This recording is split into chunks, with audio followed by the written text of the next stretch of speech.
그 제임스 1세 맞죠? 뭐 찰스 1세 이런 친구들이 말이야 왕권 신수설을 내세우면서 의회를 탄압하고 의회를 무시하고요. 심지어 의회한테 세금까지 때려. 세금까지 때린다고. 세금까지. 그러니까 열 받아 안 받아. 의회가 열 받는 거지. 자, 그래서 이 제임스 1세와 찰스 1세 때문에 의회가 지금 이제 분노의 게이지가 올라오는 거지. 그래서 특히 찰스 1세한테 말하는 거야. 야, 찰스 1세, 너 세금 그렇게 의회의 동의 없이 함부로 때리면 안 돼. 라고 하면서 우리의 권리, 의회의 권리를 명시한 문서를 제출하게 돼. 그게 바로 뭐죠? 권리청원이죠. 권리청원. 이 권리청원이라고. 이 권리청원. 됐습니까? 자, 센세이션 암기 비법. 지금 쓰고 있는 친구들 이거 다시 써줄 거야. 걱정하지 마세요. 아, 선생님 지우지 마세요. 아니, 다시 써줄게. 알았지? 암기 비법이죠. 제 불찰이 큽니다. 누가 선생님 발을 밟았어. 아! 내가 아프다 그랬겠지. 근데 그 친구가 선생님 제 불찰이 큽니다. 제 불찰이 큽니다. 제 불찰이 큽니다. 제 불찰이 큽니다. 외워야 돼. 그리고 여러분 이 크로멜을 기준으로 해서 크로멜이 중요한 사람 아닙니까? 시험에 단독 문제로 나오는 사람. 자, 제임스 1세, 찰스 1세. 제 불찰이 큽니다. 크로멜을 기준으로 데칼코마니 찍으라고. 여러분 어렸을 때 봤지? 종이 접어가지고 한쪽에다 물감 바르고 딱 찍으면 어때? 나비 한 마리 날아다니잖아. 한 딱 찍히잖아. 그래 안 그래? 그래. 찰찰, 제제, 찰찰, 제제제. 그럼 여기 몇 세겠어? 찰스 2세, 제임스 2세가 되는 거야. 영국 혁명의 순서라고요. 미리 이야기해놓고 가겠습니다. 이거 뭐라 그래 이거? 이게 청교도 혁명이야. 청교도 혁명. 영어로 R은요 레볼루션을 뜻하는 겁니다. 혁명. 자, 그 다음에 이 제임스 2세 때 터진 게 뭐죠? 이게 명예혁명 아닙니까? 맞죠? 끝났어. 그러면 끝났다고. 여러분 청교도 혁명 문서는 뭔데? 권리청원이야. 권리청원. 권리청원. 맞죠? 맞죠? 응? 그 다음에 명예혁명 때 문서는 뭐예요? 권리 장전 아니었어? 그쵸 여러분? 맞아요 안 맞아요? 맞죠? 청청명장 이렇게 해도 되고 경찰청장님 이렇게 해도 되고 그쵸? 여러분들이 이제 끝났단 말이야. 끝났어. 여기까지 하면 영국혁명의 80%가 끝난 거야. 우리 크로멜만 잡아먹으면 돼. 이 크로멜만 잡아먹으면 끝나는 거지.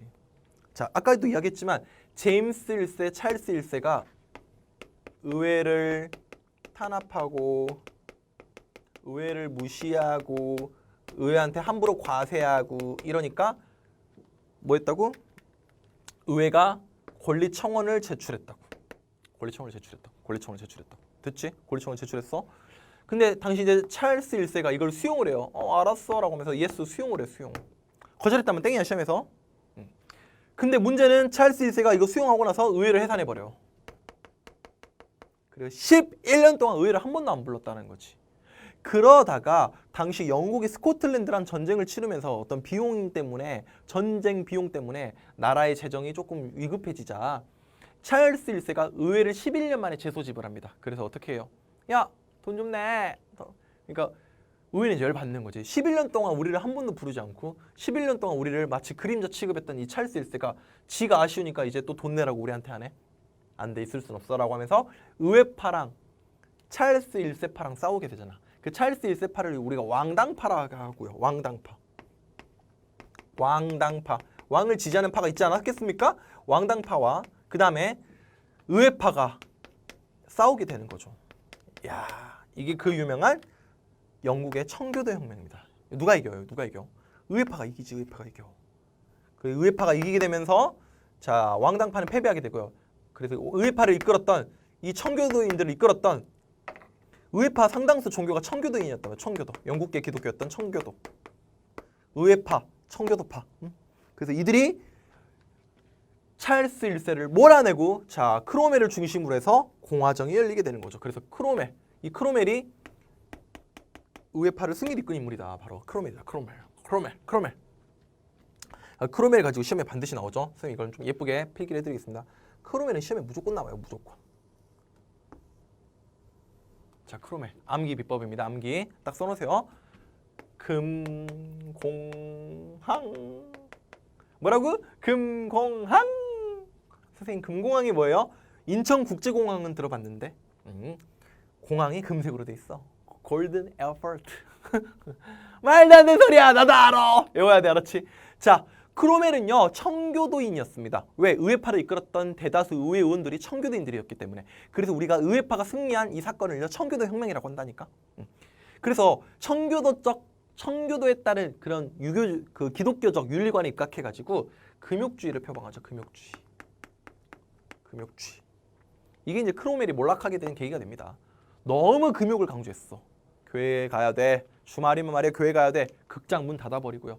술집 문 닫아버리고요. 서커스 못하게 하고요. 막 다 영국 국민들이 말이야 이때부터 막 저 숨이 퍽퍽 막히는 거야. 너무 빡세게 금욕 정치를 주장하니까 아무튼 이게 크로멜 금욕주의 정책이고요. 그 다음에 찰스 1세를 죽여버립니다. 왕이 없네. 왕이 없는 정치 형태 뭐라 그래요? 그렇습니다. 공화정이라고 하죠. 공화정. 그 다음에 당시 네덜란드 무역과 경쟁하는 영국은요. 네덜란드를 견제하기 위해서 항해법을 실시합니다. 항해법. 영국으로 오고 가는 배는 영국으로 들어오고 나가는 모든 물건을 영국 배로만 한다라고 하는 그 항해법을 통해서 네덜란드를 견제하려고 했었다. 그래서 여러분들 앞글자 따가지고 외워주세요. 금공항, 골든 에어포트, 금공항, 골든 에어포트, 금공항. 외워야 돼. 외울 수 있지? 외워야 돼. 시험 문제 나오니까. 특히 항해법은요 누굴 견제한 거다? 네덜란드 견제하려고 한 거다. 뭐라고? 네덜란드를 견제하려고 실시했었던 무역 정책이 바로 항해법이었다. 네덜란드. 니들 가만 안 둘 거야. 네덜란드. 외워주세요. 자, 그다음 찰스 2세, 제임스 2세. 이 크로멜이 죽고 나서 다시 왕정이 부활해요. 크로멜의 아들이 권력을 이어받는 게 아니라 왕정이 다시 부활해. 왜 그랬을까? 영국 사람들이 너무나 크로멜한테 지쳐 있었던 거지. 그래서 다시 왕정이 부활하게 되는데요. 이 찰스 2세와 제임스 2세도 똑같습니다. 역시 의회를 탄압하고요. 의회 무시합니다. 그리고 역시나 청교도를 탄압하면서 친카톨릭 정책을 표방하고요. 그러니까 열 받아 안 받아? 열 받지. 당연히 열 받지. 누가 열 받아? 당연히 영국이 의회가 열 받는 거죠. 의회가. 그 의회가 뭐 하냐면은 제임스 2세의 딸이었던 메리 공주와 그의 남편이었던 네덜란드 공국의 윌리엄 3세, 윌리엄이라고만 쓸게요. 이들을 공동왕으로 추대하려고 하죠. 그래서 제임스 2세가 이제 도망가 버리고 메리와 윌리엄이 영국으로 와가지고 공동왕이 됩니다. 이걸 우리가 뭐라고 합니까? 제임스 2세가 쫓겨났죠. 도망가 버렸잖아. 피 한 방울 흘리지 않았다. 정말 명예롭다라고 해서 명예혁명이라고 하는 거죠. 명예혁명. 그리고 메리와 윌리엄이 왕이 되고 나서 의회가 제시한 문서에다가 서명을 했으니 이게 바로 권리장전이 되겠고요. 장전, 길다란 내용이 담긴 법전이다 이런 뜻이죠. 그러니까 일종의 법이라고 보면 되겠습니다. 권리장전. 이 권리장전을 승인했다라는 거죠. 이때가 1688년이었다. 그러니까 여러분들 착각하면 안 돼요. 메리랑 윌리엄이 왕이 된 다음에 권리장전을 수용하는 거야. 알았지? 다시 메리와 윌리엄이 공동왕이 된 다음에 권리장전이 수용되는 거라고. 아시겠죠? 왕이 되고 그 다음에 이게 1번이야. 그 다음에 권리장전을 수용한 게 이게 2번이다. 2번. 됐습니까? 이렇게까지 해서 여러분들이 내용을 정리해 두시면 되겠고요.